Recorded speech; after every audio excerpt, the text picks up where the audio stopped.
Exterminator Hotline, and we're joined, as we are each and every week, by the assistant basketball coach, San Diego State. Mark Fisher joins me on the Mighty 1090. And Coach Fisher, welcome. How are you?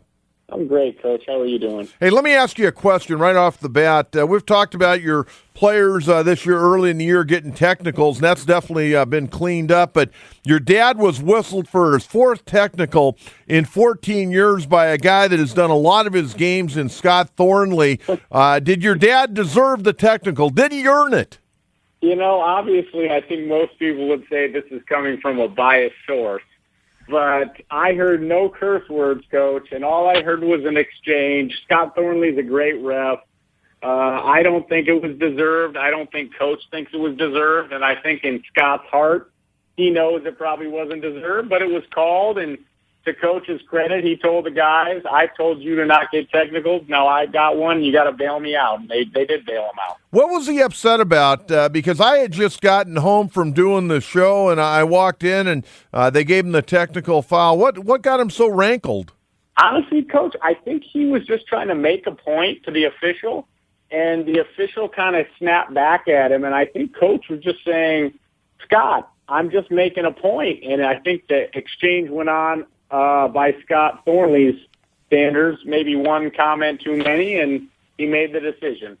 Well, two pretty good guys. Thornley's a good official, and I think a pretty good guy, and we know what your dad's all about. Hey, that was a tough ball game up in Fresno. You guys were, I think, very fortunate to get out of there with a win without Xavier Thames. I agree, Coach, and, you know, thankfully Winston Shepard stepped into that point guard role and played a terrific game, 7 assists, 7 rebounds, I believe only 2 turnovers, and we were lucky to win. You're right, and I think those 2 games we played, Coach, are indicative of what this whole conference season is going to be like. There will be no easy games. However you can come by a victory is a good thing. And, you know, some guys for them made some timely threes. The thing you know about Coach Terry's team at Fresno, they are going to play every possession as hard as they possibly can. And they're going to be tough to beat there. And we're lucky to be 2-0.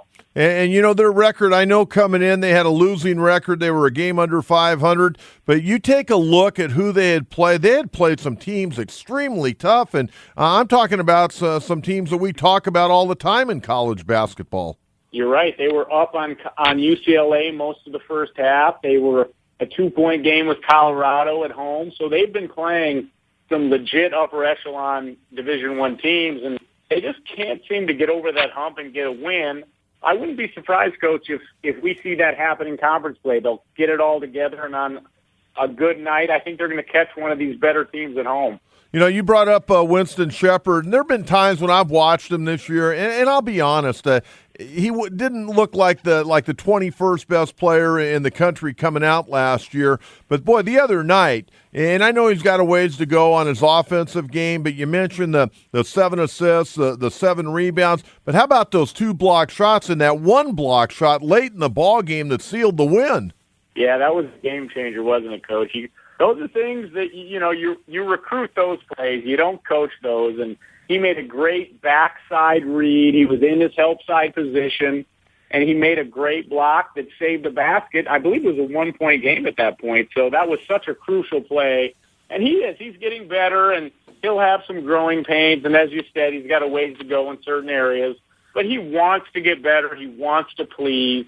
And he's a guy that, you know, in that situation stepped into the role of maybe our most important player in Xavier at the point and did an admirable job on the road. You know, when I was a kid, Mark, and I was in better shape and I could leap, I used to throw that ball off the backboard all the time and come in and, you know, tomahawk dunk it when I was a young man.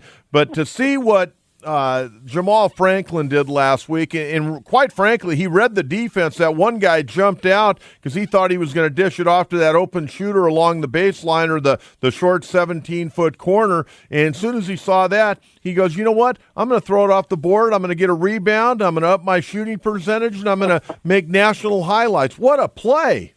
Yeah, you know, the debate with Jamal, Coach, and I'm sure you hear this more than me being in your position, you know, people feel strongly about him one way or another. And as someone who's with him on a daily basis and sees his passion in practice and in games, you can't take away who people are. And Jamal is a risk taker.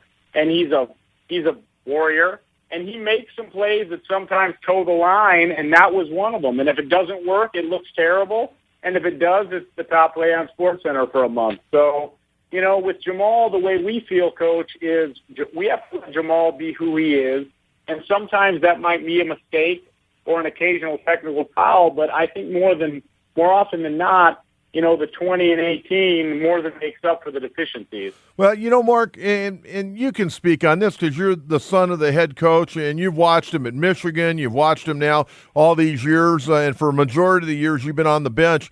I think one of the things that has made your dad successful at Michigan and here in San Diego State, and there's people that say, well, San Diego State, they throw the ball out there and they let those guys play because they get good talent. Your dad holds the players accountable, number one.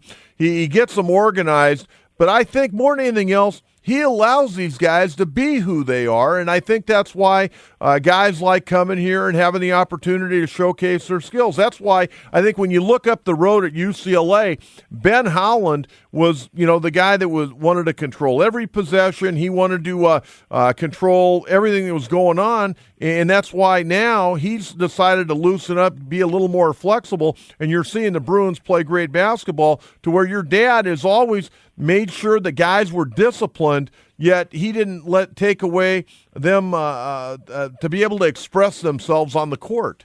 I couldn't agree more, Coach. And, for anyone who's been at our practice, we have concepts on both sides of the ball. We have non-negotiables. Coach is such a stickler for defense.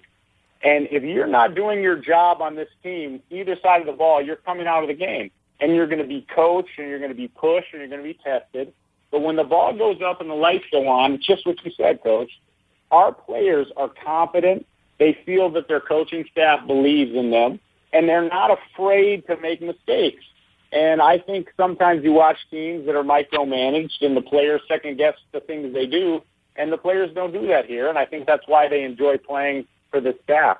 Your dad won't take a guy out if he takes a bad shot, will he? No, Coach, what he normally says is, I'm not going to take you out for making a mistake, but I am going to take you out for making the same mistake twice. So if you make the bonehead turnover and then do it again, you're probably coming out. You take a bad shot, you take the same bad shot, you might come out. But you're never going to come out for making one mistake, and you're probably not going to ever come out for making an effort mistake. Well, you know what? That's very fair, and I think players probably respect that a great deal because there are a lot of coaches, and I know when I was getting recruited, both coming out of high school and going to 4-year ball, one of the things I wanted to know if I took a bad shot, was the next buzzer or dead ball, was I coming out of the ball game? Because I didn't want to play for a guy like that. Right, understood, and I think a lot of kids are like that, and it's just you have to toe the line as a staff. You have to give players freedom, but you can't let them, play outside the confines of the system. And I think we do a pretty good job of that. I think our players understand what their shot is and what's maybe a shot that's outside of their wheelhouse.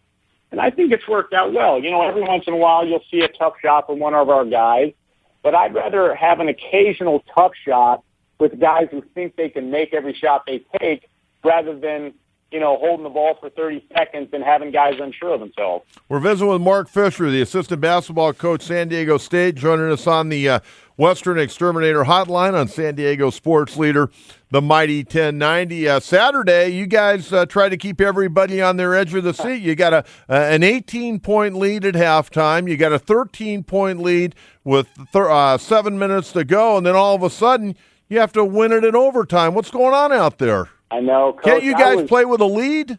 I was really concerned when I left the arena. I was thinking, how in the world did this happen?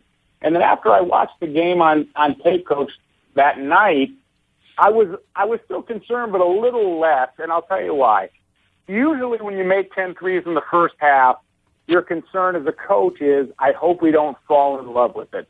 Because if we start to miss, then, where do we go from there? And I thought our guys did a really good job of trying to get to the rim. Jamal Franklin 6 times in that second half took the ball straight to the rim. He didn't get the call. He might not have been fouled, but we weren't settling. And on the defensive end, they started making shots. And Colorado State's a good offensive team. There's no excuse for blowing an 18-point halftime lead at home. No excuse for blowing a 13-point lead late in the second half. You're absolutely right about that. But my concerns were quelled a bit after watching the film because at the end of the day, we played extremely hard. I thought we guarded really well, and we made timely baskets when we needed them. How does Xavier Thames come through the ball game the other night with that bad back? He was exhausted, Coach, in the locker room, but he showed up Monday, and he looked really good. I think the Sunday off really helped him, rested, re-energized. He looked really good today and yesterday in practice. He's not 100%, but I think you're going to see a more able-bodied Xavier Thames tomorrow than you did on Saturday. LeBradford Franklin was with the team last week, left for a day or two, came back, working out with you guys. Will he suit up tomorrow night? I don't think he will, Coach. I think he's going to stay in street clothes, focus on his personal issues. But, you know, we want to be around him to support LB, and I think it's good for him to be around his teammates.